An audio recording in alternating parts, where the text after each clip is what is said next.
हातकणंगले लोकसभा मतदारसंघासाठी ठाकरे गटाकडून सत्यजित पाटील सरोडकर यांच्या उमेदवारीची घोषणा नुकतीच झालेली आहे। माझ्यासोबत सत्यजित पाटील सरोडकर आहेत, बोलूयात।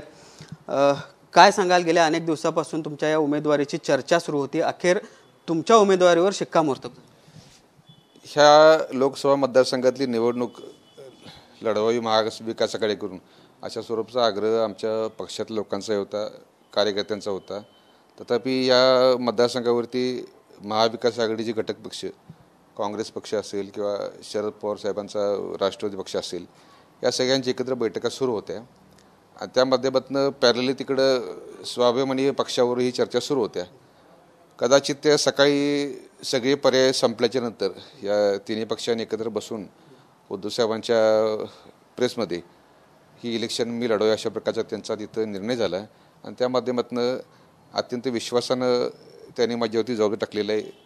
राष्ट्रवादी काँग्रेस पक्षाचे पवार गटाचे कार्यकर्ते असतील किंवा काँग्रेसचे कार्यकर्ते असतील, आदरणीय माजी मंत्री जयंत पाटील साहेब असतील, आदरणीय माजी मंत्री सतेज उर्फ बंटी पाटील साहेब असतील, या सगळ्यांच्या मार्गदर्शनाखाली आमचे सगळे सहकारी आमदार मित्र, आमचे आदरणीय डॉक्टर मिंचेकर असतील, आदरणीय उल्हासदादा असतील, काँग्रेसचे आमदार राजू आवळे असतील, काँग्रेसचे माजी आमदार राजू आवळे असतील, यासोबत आपले शिराळ्याचे आमदार सन्माननीय मानसिंगराव भाऊ असतील, या सगळ्यांच्या माध्यमातून मला जरूर अपेक्षा आहे एका चांगल्या प्रकारचा लढा मी उभा करू आणि या इलेक्शनमध्ये आम्ही चांगल्या फरकाने निवडून असा माझा 100% विश्वास आहे। खरं तर स्वाभिमानी सोबत देखील या काळामध्ये सगळ्या चर्चा सुरू होत्या, राजू शेट्टींनी पाठिंबा घ्यावा किंवा या संदर्भात देखील चर्चा सुरू होत्या। मग तर अखेर त्या फिसकटल्या, काय नेमकं घडलं? मग आता ह्या सगळ्या चर्चा पक्षाच्या वरच्या पद्धती चालू होते, म्हणजे ज्यामध्ये राष्ट्रवादीचे ज्येष्ठ नेते, शिवसेनेचे आमचे ज्येष्ठ नेते, काँग्रेसचे ज्येष्ठ नेते, आता ह्या बैठका ज्या आज सुरू झाल्या यामध्ये आम्हाला कुठलं निमंत्रण नव्हतं, पण तथापि आम्ही सगळ्यांना कळलं होतं की जे काही महाआघाडी निर्णय घेईल, स्वाभिमानी पक्षाच्या बाबतीत जो काही निर्णय घेईल तो आम्हा सगळ्यांना मान्य असेल आणि उमेदवार कोणी असू दे पण महाविकास आघाडीचा उमेदवार असावा असा आमचा आग्रह होता। तर आम्हाला कोणाविषयी अजिबात कोणतं काही दुमत नव्हतं, पण या गोष्टी आपल्याला माहिती, ह्या सगळ्या गोष्टी ह्या पक्षपातीवरच्या असतात।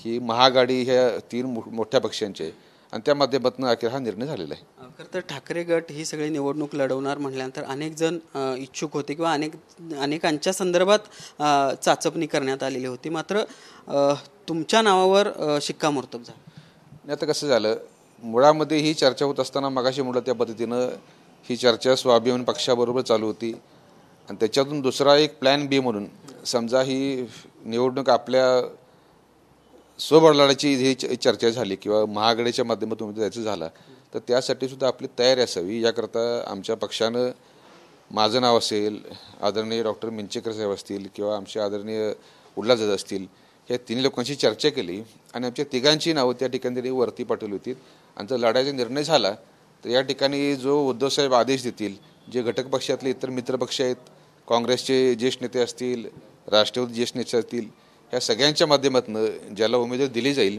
त्याचा प्रचार करायचा हे सगळ्यांनी मान्य केलं होतं, त्या प्रकारे हा निर्णय झालेला आहे। खरं तर गेल्या वेळी बाळासाहेबांचं स्वप्न पूर्ण करायचं म्हणून कोल्हापूर आणि हातकणंगलेमध्ये शिवसैनिकांनी दोन्ही खासदार निवडून आणले, त्यानंतर जे काही घडलं ते आपण पाहिलेलं आहे। तशाच पद्धतीचा लढा हे खरे शिवसैनिक ह्या वेळी देखील उभा करतील। मागच्या वेळी उद्धव साहेबांचा आदेश मानून कोल्हापूरचे जिल्ह्यातले दोन्ही खासदार या ठिकाणी चांगल्या फरकाने निवडून आले होते, त्यामध्ये आम्ही अगदी सगळ्यांनी तन मन धन अर्पण आम्ही काम केलं होतं, पण दुर्दैवाने त्या ठिकाणी आमची साथ जास्त वेळ आमची टिकू शकली नाही। थोडंसं या ठिकाणी आपल्याला ज्या घडामोडी आपल्या ह्या राज्यात झाल्या त्याच्या माध्यमातून थोडंसं आम्हाला दुःखही झालं, पण यावेळी लोकांनी ठरवलेलं आहे की मागच्या जे झालं आज ह्याचा कुठंतरी वजावटा काढायचा किंवा या ठिकाणी जो जनतेचा या ठिकाणी घोर अपमान झाला, उद्धव साहेबांचा या ठिकाणी जो घोर अपमान झाला, ह्याला कुठंतरी वाचा फोडायची, ह्याचा कुठंतरी सूड घ्यायचा, या माध्यमातून महाविकास आघाडीच्या पाठीशी ठामपणे उभं राहायचं अशा स्वरूपाचा आमचा सगळ्यांचा निर्धार झाला होता आणि त्या माध्यमातून आम्ही या इलेक्शनला सामोरे जाणार आहोत। खरं तर आता समोर विद्यमान खासदार, दुसऱ्या बाजूला माजी खासदार ज्यांनी स्वाभिमानी शेतकरी संघटनेच्या माध्यमातून काम उभं केले, अशा एक विद्यमान आणि एक माजी खासदारांसोबतचा लढा असणार आहे तुमचा। कसं बघता या लढाईकडं? आता या माध्यमातून विरोधात कोण आहे, विद्यमान खासदार आहेत, माजी खासदार आहेत असं जरी असलं, शेवटी या राजकारणाच्या विषयामध्ये हा विषय काय आपल्याला फार नवीन नाही. आपला ह्या संबंध आपला 6 मतदारसंघाचा हा लोकसभा आहे, 6 विधानसभेचा, आणि या प्रत्येक विभागाच्या अडचणी हे वेगळ्या असतात. आणि त्या माध्यमातून मलाही 10 वर्ष आमदार काम केल्याचा अनुभव आहे. आमचे वडील माजी आमदार बाबासाहेब पाटील दादा यांच्या 10 वर्षाच्या आमदारकीच्या ठिकाणी आमच्या कुटुंबाला अनुभव आहे. आणि त्या माध्यमातून ग्रामीण भागात आम्ही चांगलं काम केलेलं आहे. आणि मला जरूर खात्री आहे ह्या मित्रपक्षांच्या माध्यमातून या ठिकाणी आम्ही चांगला लढा उभा करू आणि त्याच्या माध्यमातून ह्या ग्रामीण भागातले शहरी भागातले जे काही प्रश्न असतील त्याच्यामध्ये 100% लक्ष घालून लोकांना जनतेला नेमकं काय हवं आहे याच्या माध्यमातून सगळी आमची भूमिका आम्ही तयार करू आणि आम्ही जनतेच्या पुढे जाऊ. मला जरूर खात्री आहे की आम्हाला जनता या ठिकाणी आम्हाला काम करण्याची संधी देईल. खरं तर शाहूवाडीमध्ये आमदार म्हणून तुम्ही काम केलं आहे, मात्र लोकसभेचा मतदारसंघ बघितला तर तो मोठा आहे. सांगलीचा देखील काही भाग त्यामध्ये आहे. त्यामुळं पोचणं तिथंपर्यंत मतदारांपर्यंत पोचणं थोडंसं आव्हानात्मक असं वाटतं का, आणि कशा पद्धतीनं त्यासाठीचा प्लॅन असणार आहे? कारण इस्लामपूर असेल, शिरोळ असेल, हे भाग त्यामध्ये असतात. निश्चितपणे ही उमेदवारी थोडीशी उशिरा जाहीर झालेली आहे किंवा ह्याच्यापूर्वी ह्याच्या माध्यमातून काही नियोजन नव्हतं. तथापि या ठिकाणी ही लढाई असते. लढाईमध्ये आपल्याला हे तयार राहावं लागतं. कधी कुठली आपल्याला ती परिस्थिती येईल हे आपण सांगू शकत नाही. त्यामुळे मला एवढंच वाटते की काही जरी झालं तर या ठिकाणी प्रत्येक मतदारसंघामध्ये, सांगली जिल्हा असेल, कोल्हापूर जिल्हा असेल, या ठिकाणी आमची नेटवर्क, आमच्या महाआघाडीची नेटवर्क त्या ठिकाणी तयार आहे.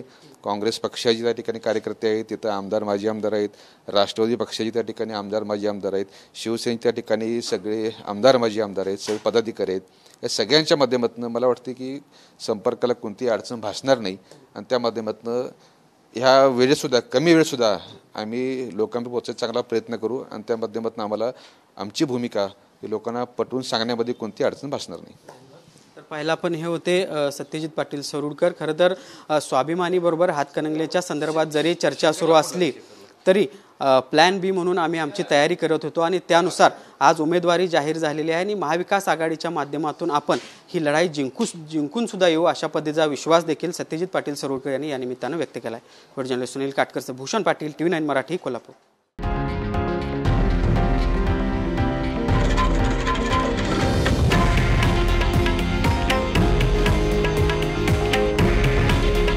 हे आहे देशातील नंबर 1 न्यूज नेटवर्क आणि आपण पाहत आहात TV9 मराठी. काळजी तुमची, हित महाराष्ट्राचं.